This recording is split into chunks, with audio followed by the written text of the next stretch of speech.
You ask Tiger to calculate. This deals with linear inequalities with one unknown. The final result is x greater than -5. Let's solve it step by step. Group all constants on the right side of the inequality. Subtract 7 from both sides.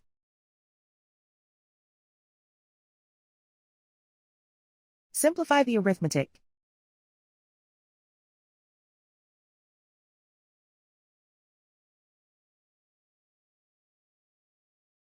Isolate the x. Divide both sides by -9.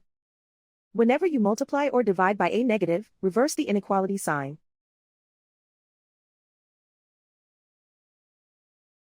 Cancel out the negatives.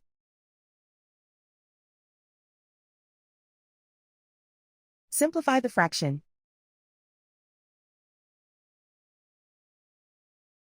Move the negative sign from the denominator to the numerator.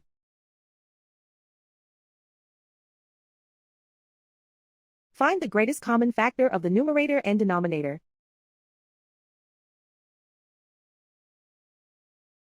Factor out and cancel the greatest common factor.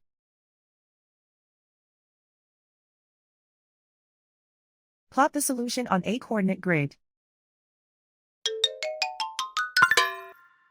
And so the final result is x greater than -5.